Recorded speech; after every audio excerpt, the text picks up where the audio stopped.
50 unsolved strangulation cases that could be the work of a serial killer. Dozens of women who were all strangled or asphyxiated. Their cases remain unsolved. Serial killer on the loose in Chicago. A lady by the name of Tamala Edwards was found in 2210 in a garbage can just like this in this alley 20 years ago. Their bodies were found in vacant lots, abandoned buildings, and alleys, dumped in garbage cans, and some even set on fire. Why do you think they specifically targeted your mom? Have you ever been abducted? What's going on? Yeah. He killed so many women, he don't know how many. Is there one of these killers that you think is doing the lion's share of the killing? Yes. In today's episode, we are investigating the infamous Chicago Strangler, a killer who some experts say has taken the lives of between 50 and 70 women over a nearly 2-decade period, making this person one of the most prolific serial killers in American history. You know what's crazy? That serial killers is really like normal people, but they just have like this like obsession. I don't know, like I really forgot. You feel me? Like, yo, somebody had told me like a whole thing about serial killers and shit. But it's some shit you feel. I think it's some like psychological shit. That's like with their brain. That's like if they see something, right? Then they gonna want to keep doing it and keep doing it, because it gives them like a thrill. Like I don't know, some shit like that, bro. Some shit like that. Know what I'm saying? It's the same thing with niggas gooning and shit. You feel me? Like niggas that be gooning their asses off the whole fucking day. By the way, don't goon. You know what I'm saying? Don't beat your meat. Like for why? Like why? Like go outside, touch some grass, get some real bitches, bro. To be honest. But niggas, you feel me? But serial killers and gooners is the same shit. You feel me? It's like almost the same shit. Niggas is not putting their energy into, you feel me, into just killing niggas anymore. Niggas is just putting energy, nigga just, you feel me, just beating they shit the whole day. You feel me? Until they can't no more. So it's honestly really like almost the same thing. Because that shit triggers some weird shit in their mind and shit. You feel me? With like they dopamine or some shit like that. Look, I ain't no motherfucking scientist. You feel me? Only on certain days, niggas call me Dr. Heisenberg. Killer's MO seems to be this. He tends to hunt primarily black women, many of them who are sex workers, and he kills them by strangulation after he lures them into alleyways on the south and west sides of Chicago. The question right off the bat is this: why isn't this being discussed more? Because I'm guessing for many of you watching, this is your first time hearing of a guy who, to put it in perspective, may have killed 3 to 4 times more people than Jeffrey Dahmer. To properly dive into this, we assembled a cast of experts. First, Mike Hammond, a retired Chicago homicide detective who has put dozens of murderers behind bars in his career. Next, Thomas Hargrove, the founder of the Murder Accountability Project, an organization with the country's most complete accounting of unsolved murders, and Thomas is known as a guy that can algorithmically predict with a high degree of accuracy if a serial killer is in your city. Then we got Reverend Hood, a pastor and community leader who has built a network supporting survivors of strangler victims, and Reverend Hood claims to have sat face to face to the guy who is the primary suspect of this all. Next up, Rabbi Ben Yosef, a community activist demanding justice for the victims, who takes it upon himself to bring us to some of the murder sites. And finally, we even speak with a family member of a strangler victim and with Chicago citizens who live in the areas where the strangler strikes. Let's get to it. Wow. Niggas just targets the sex workers. You see, we're going to meet a community leader who's been tracking down these murders, trying to bring justice to these victims and their families. In fact, we're very close to a murder site where a murder happened 20 years ago in this alley behind me, and we're going to look into that. How many of these murders are unsolved? Pretty much all of them have been unsolved. And how many are we talking? We're talking 51 plus. In 2004, Tamala Edwards was murdered right here in this alley. The killer strangled her, wrapped her up in a comforter that was then tightly bound with duct tape, and placed her in a garbage can, where she eventually was discovered. A lady by the name of Tamala Edwards was found in 2210 in a garbage can just like this in this alley 20 years ago. Yep. The way how these murders happen is, as you just said, a graphic example of no regard for human life. To put a human life within a garbage can, to say, I'm going to do this to this person, just goes to show how horrific and how much an outcry and outrage there should be within this city. What comes to mind when people say the Chicago Strangler? I think it's more than one. We believe that it's more than one strangler. I would have felt better if it was said mass murder, something to culminate that more than 51 women got killed. There's certainly not one. We know that for sure, because the 51, there's 21 different DNA profiles. We found that the overwhelming majority of these homicides involved women who were strangled or asphyxiated, and their bodies were left out of doors, often in abandoned buildings, empty alleyways. I think something happens to wake that demon up that's in their cranium. And once that demon is woken up, then it goes on the bend of killing women. On the quest to build a profile of who this killer is, let's reference one of the most popular serial killer prediction frameworks, the McDonald Triad, created by psychiatrist John McDonald and used by famous serial killer hunters like Special Agent John Douglas. The three behaviors noted in this theory are obsessive fire setting, persistent bedwetting, and cruelty towards animals. This theory has faced pushback by researchers, but what it hones in on is the question on everyone's mind, which is if we can determine the common factors of serial killers, will we be better able to stop and apprehend serial killers before they go too far? And they won't stop until that bend in their brains settle down. Her life matters, that there should be closure for her, that she should not be silenced because of this, that the community should rally around her because her voice has been silenced. It's very strange to be in a location, the exact location that you know someone lost their life in a struggle. You can say whatever you want about her occupation, but she was another human living life, trying to make money and trying to provide. And to end up in a garbage can is such a horrific way to go. Disproportionately, these victims are sex workers or have a history of using illegal drugs. I think he was like a dealer. We go to great lengths to bring you guys inside scoops on a story. How sketchy would you say this is? It's up there. Miguel, sketchy rating? 10. Whoa. So is it common in your world to hear women that go missing? Yeah, you hear stuff all the time, like this 30-some-year-old white lady that they found on Lake Cook Road that was like 13 or 16 weeks pregnant when they found her, but she was missing for like 2 days. And then it was 2 weeks before that, somebody else was found near like 5th and Cicero. So I think it's a serial killer killing motherfuckers, right? Mm-hmm. I think they just don't be talking about it like that. People buy body parts and stuff coming up. People be finding about a river. That shit is normal. So it's like, how the fuck is that normal? He's got to be 45 to 65. He's definitely a city worker, you know, because he knows the neighborhoods. He knows where the whole stroll is. He knows where to dump these girls. What makes you say for sure city worker? He understands what neighborhoods he can get away with it in and what neighborhoods he can't. And he knows how to move, and he knows probably when the police changes are, shift changes. A lot of the people that get snatched up is like streetwalkers, right? Yeah. So what attracts a streetwalker faster? A white guy with some money, an older white man with some money. So it gotta be an older white male. But he's also targeting girls that are just hooked on shit out here. We asked a serial killer expert, and what he says, if you want to know the color of the killer, look at the color of the victim, and almost always it matches. Our most likely scenario is that there's something like 3 multiple victim killers. 2 are African American and 1 is white. And how do you know that? It's what the evidence suggests. One of the victims had DNA at her crime scene that was recovered, and it matched another sexual assault. The victim survived and described a man who had a mustache and apparently a fake Hispanic accent, but was definitely Caucasian.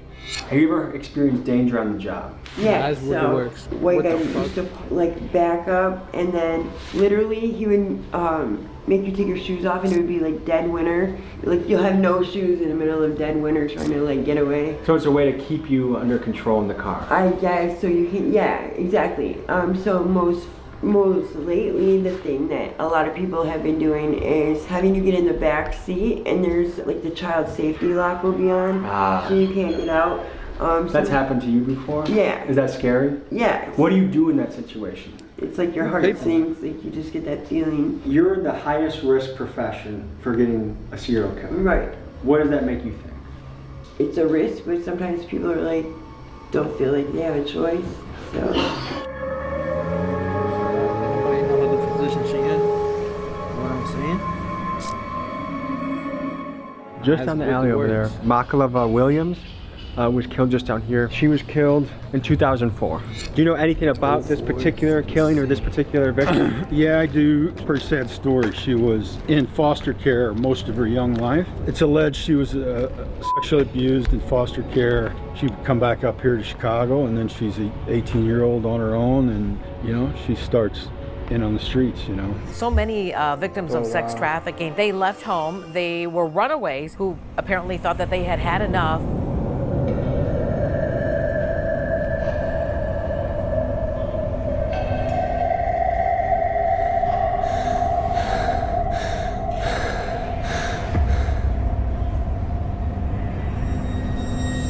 So this was 20 years ago, so this building may have not... This is much cranberry juice, and this door was open, and she was actually found in a bag, like a duffel bag, like a laundry bag.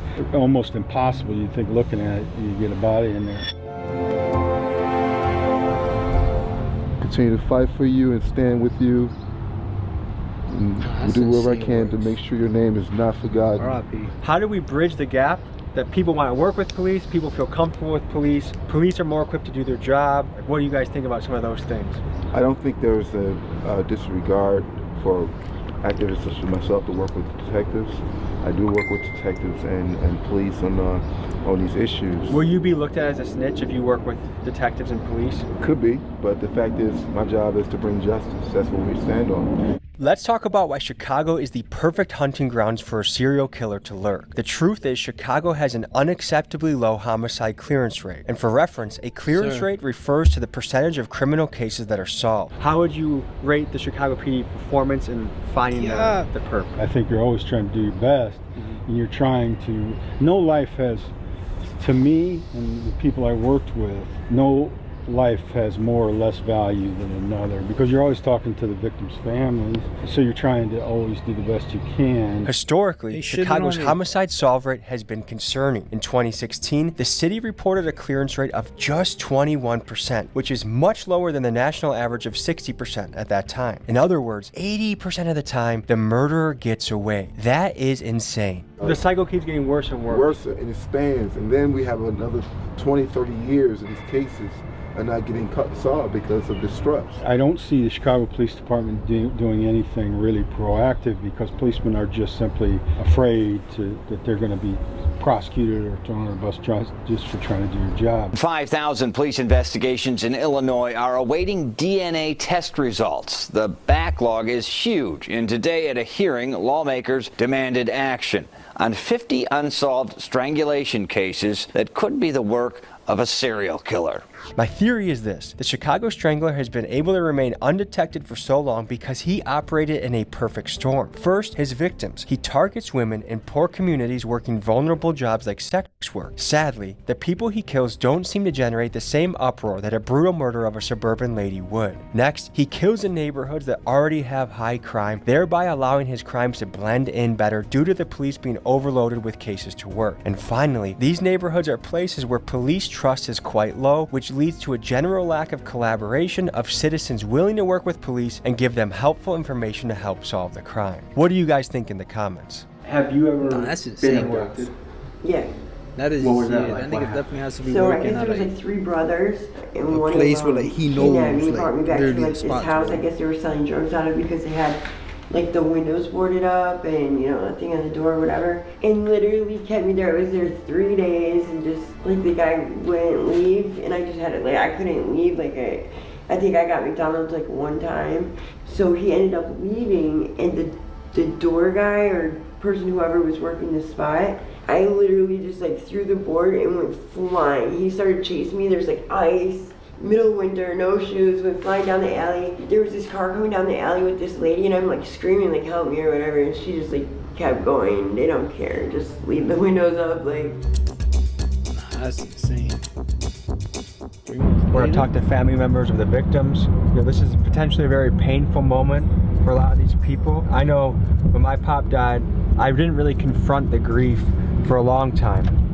And I was challenged by a mentor of mine to journal about it, write it down. It was a very painful process, but it also was very healing, revisiting the memories, and I think it was a big step in the recovery process of losing somebody. So I'm honored that But like, look, Tommy G speaking facts, bro.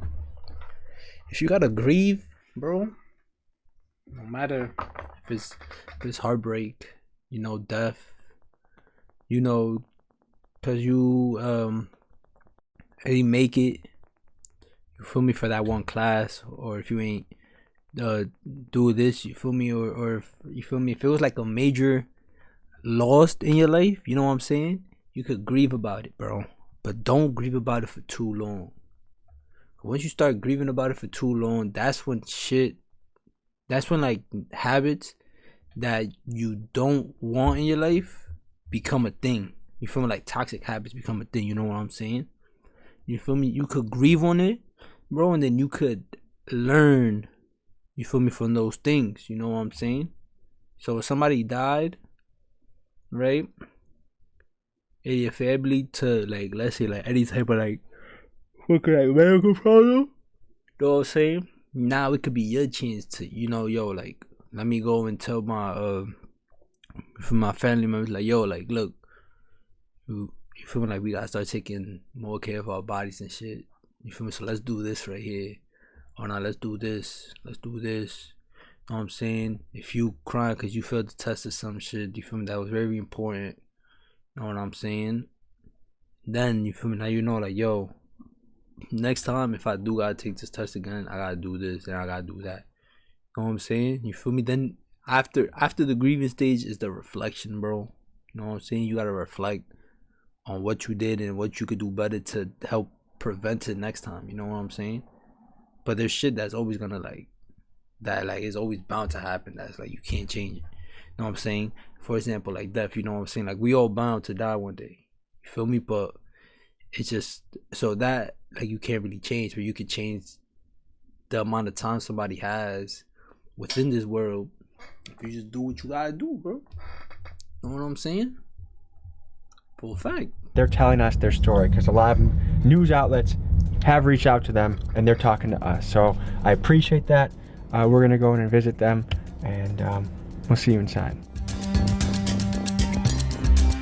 That pizza look good though, I ain't gonna cap. I've been on my healthy shit, chap.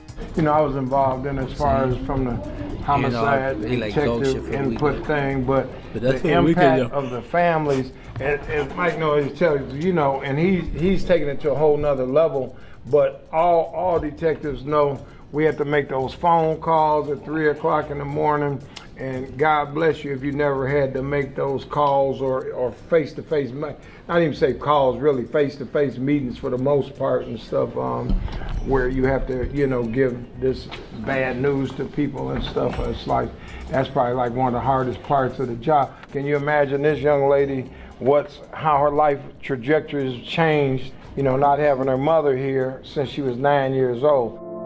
Wow, that's crazy shit.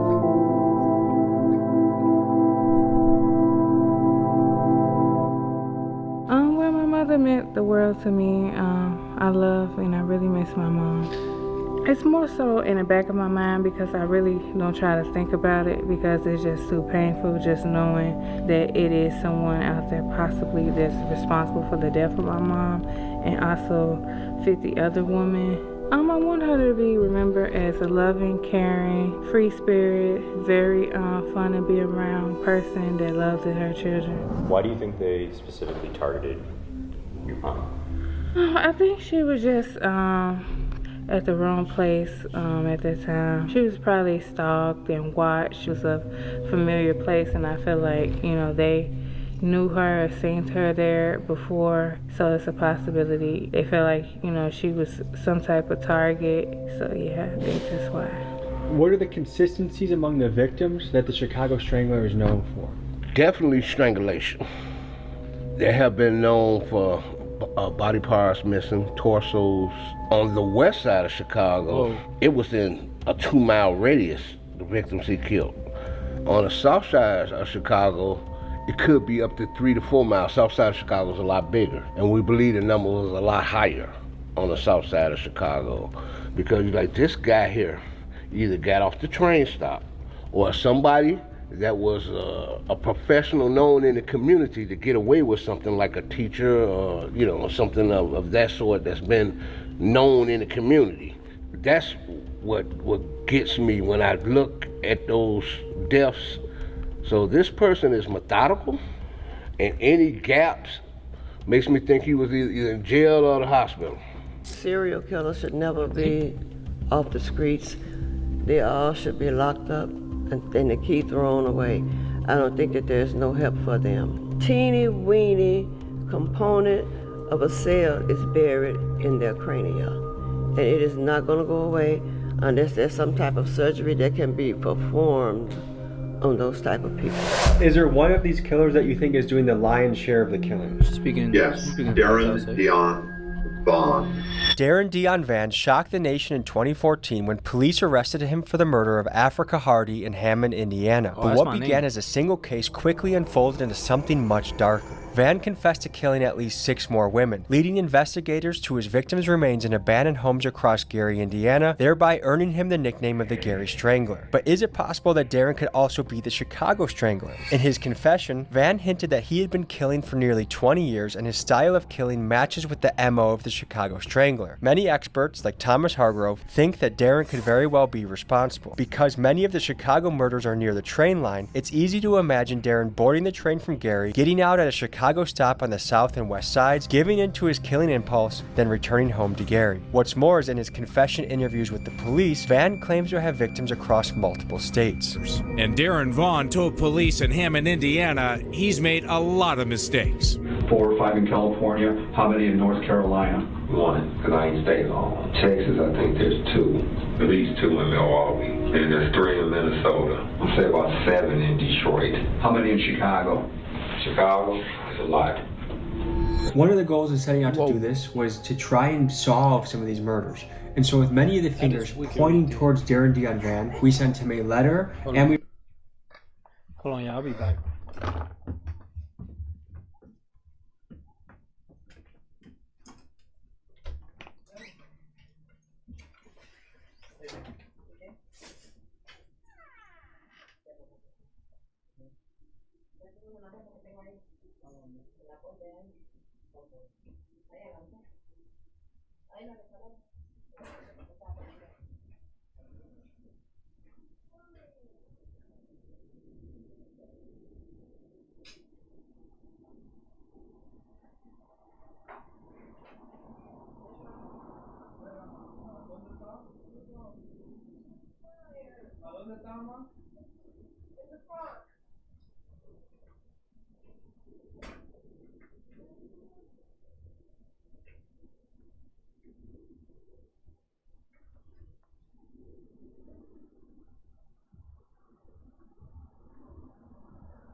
You the one looking at me.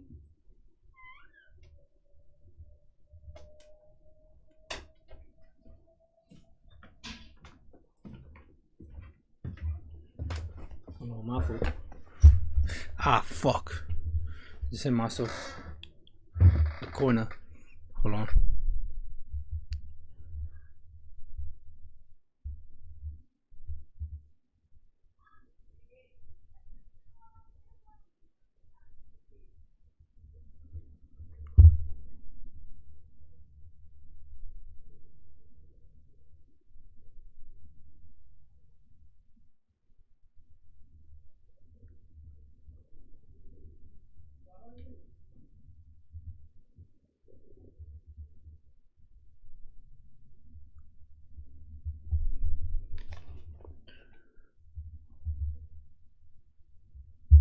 Yeah, my fault.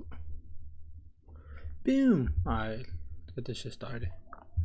We reached out to the Indiana Department of Corrections portal in attempts to reach him. Now, we have no idea if the letter that we sent to Wabash Correctional to Darren made it to him. Maybe it didn't make it past security. So we're still waiting for a response so that we can pursue those leads further. A theory of why Darren's claims of killing more women wasn't explored further is that Indiana investigators wanted to lock him away with certainty rather than complicate his case by making it federal. However, experts like Detective Mike Hammond would argue that Darren could not have possibly killed all these women. The Chicago Strangler is thought to have killed till 2018, and Darren, arrested in 2014, was already locked away in prison. And secondly, because of the multitude of DNA samples found in the victims, leading Mike to think that we are dealing with multiple killers. The problem is, with many of the victims being prostitutes, being found with multiple DNA samples is to be expected and just further complicates tracking down the killer. You had a conversation with Darren Dion Van, who some say is the Chicago Strangler, but one of the guys responsible for most of the bodies. Tell me about your conversation with him. He had no problem with talking about the girls he killed in Gary, Indiana, which is exactly 40 minutes from here. Gary, Indiana is across the street, basically, right? But when he talked about Chicago, he said he killed so many he can't remember. And to look at this man, this young man in his face, that was part of the armed services, that looked like he wouldn't even swat a fly, to tell you he don't know how many people he killed, it's sickening. And it hits me to the gut. I know, we're talking about 51, I know it's more than 85. There's no connection to all 85, but there's still 85 women that's been killed in Chicago. We first detected him in Gary, Indiana, where he was responsible for most of a cluster of 15 murders of women. And then the algorithm signaled that there was a very similar cluster occurring in Chicago, a much larger cluster. And the Gary, Indiana murders go back to the 90s, but the cluster in Chicago started around 2001. And we think that's when Bro, after like so and so years, they literally just showed like how this nigga Jack the Ripper looked, bro. Jack the Ripper is apparently another serial killer, and they just showed people how he looked after all this time, which is fucking insane. Serial killers, bro, is like, I don't know, the niggas be mind blowing, bro. Mr. Vaughn discovered the joys of public transit. We think he took the Chicago Transit Green Line into the city when he had what he called killing urges. Produced a map showing the body recovery sites of these 51, and you'll see a linear pattern of 9 or so victims that occurred right along the Green Line. He has been killing his whole adult life, and he has a difficult time establishing normal relations with women. He speaks to getting killing urges. In fact, you can see his confession at our website. When he gets killing urges, he can't afford his own home, so he was living with his brother and his brother's family. When he would get killing urges, he had to leave. He couldn't stay in the home and possibly harm members of his own family. So he would leave. He would walk around Gary, Indiana, or he would go further afoot. It was a very random murder. They were grabbed and usually killed close to where their bodies were found. Nothing very sophisticated in these murders, just opportunistic. How sure are you that Darren Dion Van has claimed lives in Chicago? Look at him straight in his eye. He's not lying. He killed so many women, he don't know how many. Now, do I think he killed all 51? No. It would be nice to point the finger at Darren Dion Van, accuse him to be the likely suspect of all these murders, get some closure and move on. However, it is impossible that Darren did all these murders. There were 5 murders that happened between 2004 and 2005 that he couldn't have done because he was serving time in an Indiana jail. What he did was, in front of police, he threatened to kill his girlfriend by holding a gas can and lighter in one arm while the other arm was around her neck. There are an additional 5 murders from 2009 and 2013 that he couldn't have done because he was serving a 5-year prison sentence in Texas for a brutal sexual assault. So there are at least 10 murders from this period that Darren could not have done. This further supports Detective Hammond and Thomas Hargrove's theory that there are multiple killers involved, but unfortunately, it also further complicates this deadly mystery. When was the last time you were contacted by police regarding your mother's death? I was never contacted. They contacted my grandmother one time, and it was for identification purposes. When I got older, I contacted them, and they didn't even know anything. They barely knew who she was, and said like, "Oh, the case is the file. We delete the files or something like that, or they don't carry the files." What does that make you think? They just don't care. Because I don't think it's a complex case. I mean, she was found somewhere where she stayed, where she frequently visited and hung out at. So, I mean, I don't feel like it should have been hard to find out, you know what I'm saying, who done it, or at least, like, gather like, some type of information as to what happened. So some of the comments I've gotten is if all the victims were white ladies that were accountants or middle class, that the murders would have already been solved right now. But because a lot of the women are black women, minority women that are working the streets, no one cares, the cops aren't going to bother. What do you feel about that? Yeah, so in general, Chicago is pretty low on their success rate of solving any kind of murder. It's like 20 or 30%. It's really low. I don't think it's necessarily what colors are. It's just that they know that that's why they a lot do of these RPGs people and shit with have it. like left their homes or whatever. Their families used to them going on binges, missing. The niggas can't solve murder cases. No one will be exactly looking for them right away. So no one's really sure I'll where be going on a rampage, nigga. I'll set up a Yeah, prank on and that like motherfucker. a lot of people don't have families, so if they were to die, who's gonna know anyway? You ever thought that your mom was got by the Chicago Strangler?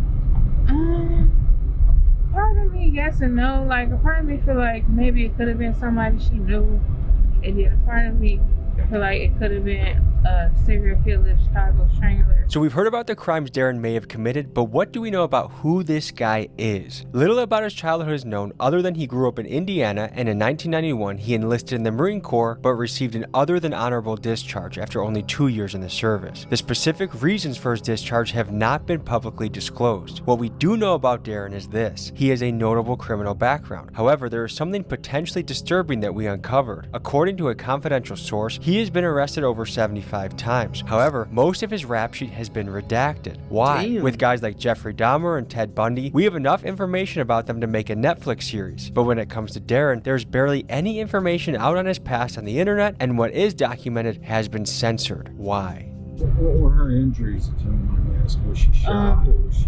No, she was strangled and just beat up real bad to the point where it damaged her brain severely. She was on life support for 2 years before my grandfather decided to pull the plug. I can't imagine what that's like, going into a room with a family member that you love. They're disfigured, they're beaten up, and having to...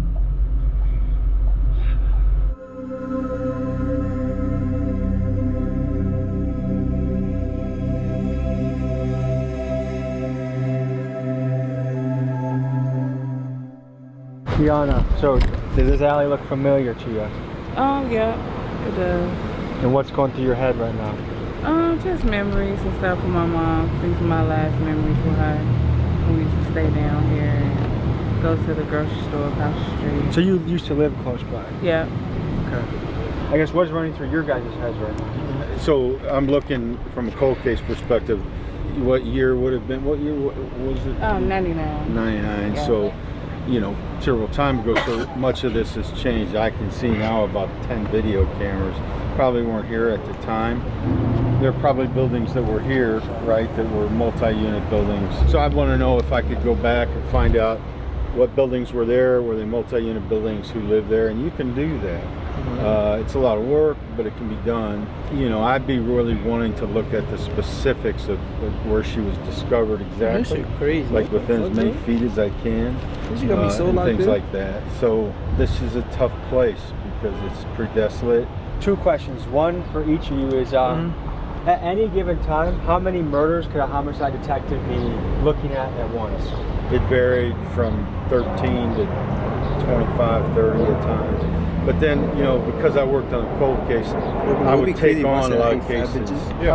So there is a perception that if you're poor or if you're black, that the police don't care as much about the murder. As a black detective, can you give the other side of the table?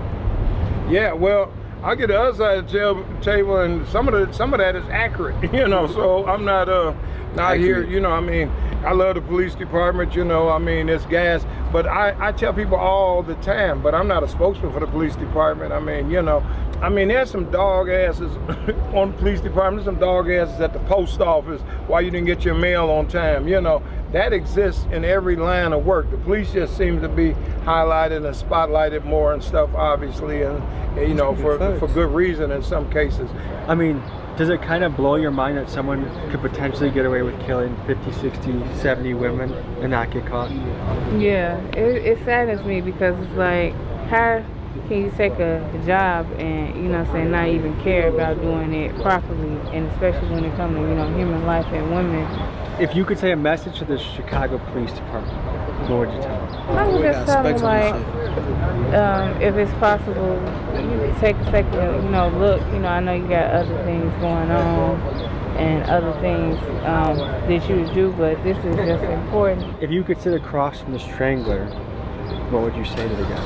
Yeah, I would just ask, like, why? Like, took my mom away, like, and it's crazy asking that because it reminded me of a conversation I had with my dad when I was younger.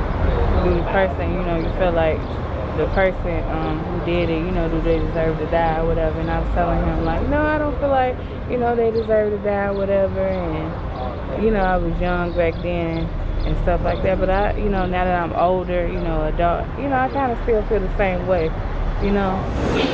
Did listening to detectives talk today change your perception at all? Yeah, I know they have a hard job to do, but, you know, I just still can't.